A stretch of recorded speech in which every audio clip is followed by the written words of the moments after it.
Systema सेक आक्तन दुनिया की second largest cave system है।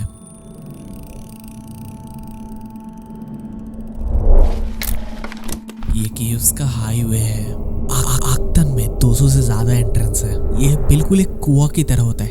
एक सिनोटे, साल 2004 दिसंबर 9। कालिम्बा सिनोटे और बोस्टन सिनोटे में कोई मेन लाइन नहीं था। फ्यूचर डाइवर्स के लिए ये लाइन काफी ज्यादा जरूरी है और उनके लिए एक एक्सक्यूज। नमस्कार दोस्तों, मैं हूं सायन और एक इंसान अपनी औकात दिखा देती है जब बात उसकी जान तक पहुंच जाती है। ये दर्दनाक कहानी लोगों को खामोश कर देती है। सिस्टेमा सेक आक्तन कालिम्बा सिनोटे, साल 2004 दिसंबर 9।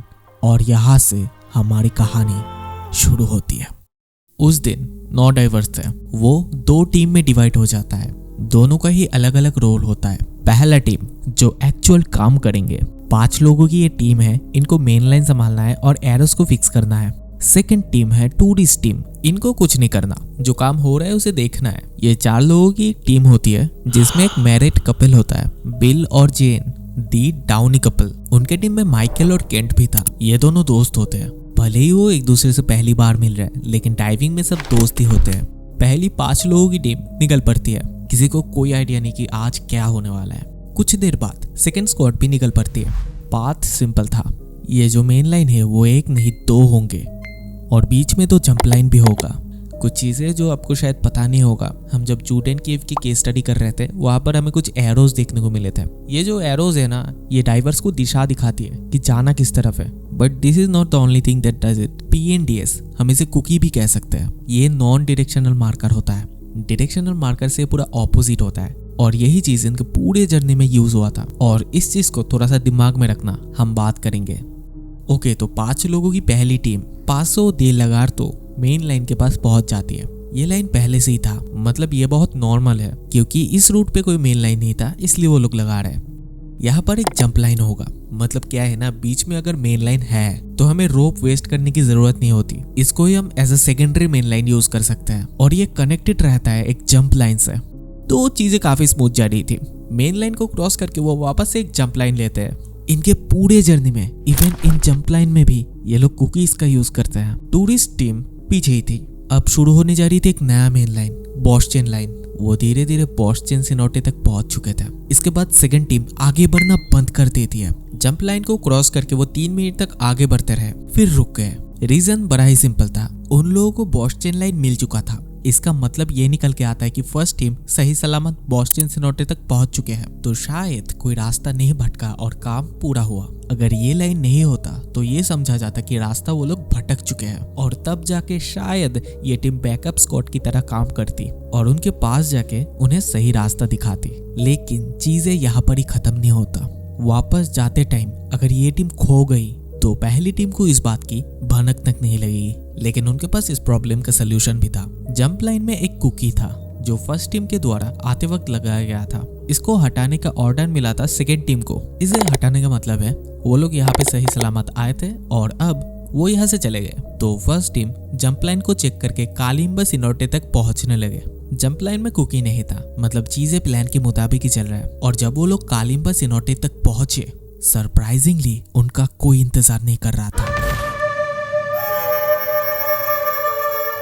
अगर लॉजिकली सोचोगे तो सेकंड टीम को यहाँ पर पहले आना चाहिए था, लेकिन कुकी एक नॉन डायरेक्शनल मार्कर होता है और वहां पर जो फर्स्ट बंदे ने कुकी हटाई उसने एक गलत डिसीजन ले लिया। जंप लाइन के पास जो पासो मेन लाइन था उसमें 2 रास्ते थे और पहला बंदा जिस तरफ जा रहा था बाकी उनके पीछे पीछे जा रहे थे। कोई सवाल नहीं, सवाल करके कोई अपने आप को बेवकूफ नहीं दिखाना चाहता और यही चीज एक तमाशा बन के रह गया, एक मौत का तमाशा। पासो दे लगार्तो ये मेन लाइन एक हद तक ही बना था। ये रूट कनेक्ट होता है ग्रैंड सिनोटे से। इस सिनोटे के पास भी अपना खुद का मेन लाइन था, लेकिन पासो मेन लाइन उसके साथ कनेक्ट नहीं है। एक जंप लाइन से दूसरी जंप लाइन बीच का दूरी 65 फीट तक थी, जिसे स्विम करने के लिए 3 मिनट ही काफी है। लेकिन वो 1400 फीट जंप लाइन से दूर किसी दूसरे रूट पे चले गए, जो ट्रैवल करने में इन्हें 25 मिनट्स का टाइम लगा। और इन्हें अब तक रियलाइज नहीं हुआ जो जंप लाइन 3 मिनट बाद आने वाला था वो अब तक क्यों नहीं आया। और फाइनली वो लोग कैलकुलेट करते हैं कि वो कालिम्बा सिनोटे से 3000 फीट दूर आ चुके हैं और अब इनके पास एक रिस्की ऑप्शन था और एक सेफ। ऑब्वियसली जो रिस्की ऑप्शन था वो थोड़ा सा शॉर्टकट था, मतलब उनके पास भी थोड़ा बहुत रोप था जिसको अटैच करके यहाँ से किसी एक को जाना पड़ेगा। ढूंढने grand cenote main line Downey couple के पास 300 से ज्यादा डाइव का एक्सपीरियंस था, बट स्टिल सोचने का वक्त नहीं था। इस काम को करने के लिए केंट को भेजा गया। वो भी अपने लाइफ में 125 डाइव किए थे, पर उसकी स्ट्रेंथ बाकी लोगों से ज्यादा थी। इमोशनली वो बहुत स्ट्रांग था और केव के ऊपर तो कुछ और ही चल रहा था। उन्हें जब फर्स्ट टीम नहीं मिला, उन्हें ये लग ही रहा था कि वो ग्रैंड सिनोटे तक पहुंच गए। ग्राउंड लेवल पर कालिम्बा सिनोटे से ग्रैंड सिनोटे तक की डिस्टेंस एक कार से 5 मिनट होता है। यहाँ पे सबसे समझने वाली बात है टाइम। जब फर्स्ट टीम कालिम्बा सिनोटे तक जा रहा था ना, उससे जस्ट थोड़ी देर पहले वो टर्न लेते हैं, जिसका सीधा मतलब ये निकल के आता है वो जब कालिम्बा सिनोटे तक पहुंच गए। अगर सेकेंड टीम की कैलकुलेशन सही रहती तो सेम टाइम में उन्हें ग्रैंड सिनोटे तक पहुंचना चाहिए था, इवन उनसे भी पहले पहुंचना चाहिए था। लेकिन गाड़ी से वहां तक पहुंचने के बाद भी वहां कोई नहीं था और पानी में उनका बाप तो ऑक्सीजन लेके बैठा नहीं होगा। ये सिचुएशन शब्दों से एक्सप्लेन नहीं हो सकता, सबके लिए एक कियोटिक सिचुएशन थी। केंट को एक गाइड ड्रॉप दिया गया जिसका एक हिस्सा उनके पास भी था। केंट ग्रैंड सिनोटे के पास जाने लगते हैं अकेला, और ये किस्मत भी ना ग्रेविटी की तरह होता है, कितना भी उछले नीचे जरूर आता है। उनका भी वही हाल था। उनके पास रोप तो था लेकिन इतना नहीं था कि वो ग्रैंड सिनोटे तक पहुंच भी पाए। माइकल एक क्विक कैलकुलेशन करते हैं। वो लोग जिस पॉइंट पे था वहां से कालिम्बा सिनोटे 3000 फीट दूर है और उनके पास इतना ऑक्सीजन ही था कि वो मुश्किल से ही ये डिस्टेंस कवर कर पाए। और अगर अभी नहीं निकले तो कभी नहीं निकले। जस्ट लाइक प्लूडा केव। किसी को कुछ समझाने की हालत में वो नहीं था। माइकल को देख के साफ पता चल रहा था वो सबको धोखा दे रहा था। एक तरफ केंट है और एक तरफ माइकल, बीच में डाउनी कपल। उन्हें पता ही नहीं कि क्या करना है। टेंशन बढ़ रहा था। उस तरफ से केंट भी नहीं आ रहा था। ये उनकी आखिरी डाइव है। कुछ मिनट तक वो एक दूसरे को संभालने लगे, फिर एक डिसीजन पे उन्हें आना ही पड़ा। वो सब केंट को छोड़ के चले गए। कोई मतलब ही नहीं था, शायद, या फिर नहीं, सबको अपनी जान की पड़ी थी, परवाह थी। लेकिन डाउनी कपल ने ना एक काम कर किया। केंट को रस्से से खींच के ये सिग्नल दे दिया कि तुम वापस आ सकते हो और आपको पता होगा Karma is a best thing. सबसे पहले माइकल का ऑक्सीजन लगभग खत्म हो गया और अब शायद उनको रुकना पड़ेगा इस उम्मीद पे पीछे से कोई तो आएगा और उनके साथ ऑक्सीजन शेयर करेगा। एक टैंक में ऑक्सीजन का 3 हिस्सा होता है। एक हिस्सा ऑक्सीजन होता है लक्ष्य तक पहुंचने के लिए, एक हिस्सा वहां से वापस आने के लिए और एक रिजर्व। बिल का गैस प्रेशर बस 200 psi है और माइकल का भी खत्म हो रहा है। उस तरफ माइकल अपनी जगह से नहीं हिलता। जब डाउनीज आ रहे थे तब माइकल ने जो देखा उसका आखिरी उम्मीद भी खत्म हो गया। जेन अपने हस्बैंड बिल को ऑक्सीजन शेयर कर रहा था और एक सिलेंडर में बस 2 ही आउटपुट होता है, मतलब अब रोने पर भी प्रॉब्लम सॉल्व नहीं होगा। धोखा तो वो पहले ही दे चुका। डाउनीज उनके सामने से निकल गए। उस तरफ चीन के पास भी कुछ ज्यादा ऑक्सीजन नहीं बचा था। जो बचा था 1500 psi, उससे ही उन दोनों को ऊपर आना है। और अब आता है सबसे हार्ट ब्रेकिंग मोमेंट। हम इस स्टोरी में एक आदमी को भूल रहे हैं, वो है केंट। एक भी टीम मेंबर केंट के लिए नहीं रुका था, कोई भी नहीं। जेन और बिल तो उसे पहचानता तक नहीं था, बट स्टिल वो उनके लिए खड़े रहे। एटलीस्ट माइकल से तो ज्यादा ही देर खड़े रहे। माइकल और केंट बेस्ट फ्रेंड थे। माइकल अपनी जिंदगी में 75 डाइव किए थे, मतलब उनमें से सबसे इनएक्सपीरियंस्ड यही थे।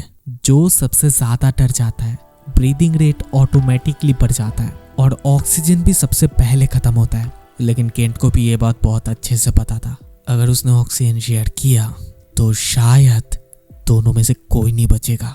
सिंपल कैलकुलेशन, डाउनीज के पास भी बहुत कम ऑक्सीजन बचा है। बिल का ऑक्सीजन 0 psi हो गया था और जीन का 500। अभी भी उनको 5 मिनट तक स्विम करना है दोनों को।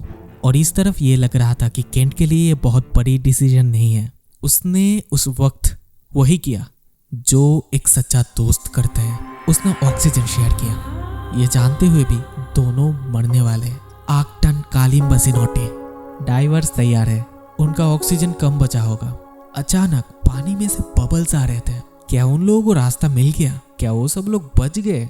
सबके दिमाग में अलग अलग सवाल, जिसका जवाब उन्हें तब मिलेगा जब पानी से चीजें बाहर आएंगी, जिंदा या मुर्दा। खुशकिस्मती से डाउनी कपिल सही सलामत तो नहीं, लेकिन बाहर आते हैं। ऑक्सीजन पूरी तरीके से खत्म हो जाता है। उनका किस्मत अच्छा था कि वो लोग ब्लैकआउट नहीं हुए, नहीं तो उनके बॉडी ढूंढने के लिए रेस्क्यूअर डाइवर्स को भी बहुत ही दिक्कतों का सामना करना पड़ता। और दूसरी तरफ माइकल और केंट, इन दोनों का बॉडी भी डाइवर्स को मिल जाता है, लेकिन मुर्दा।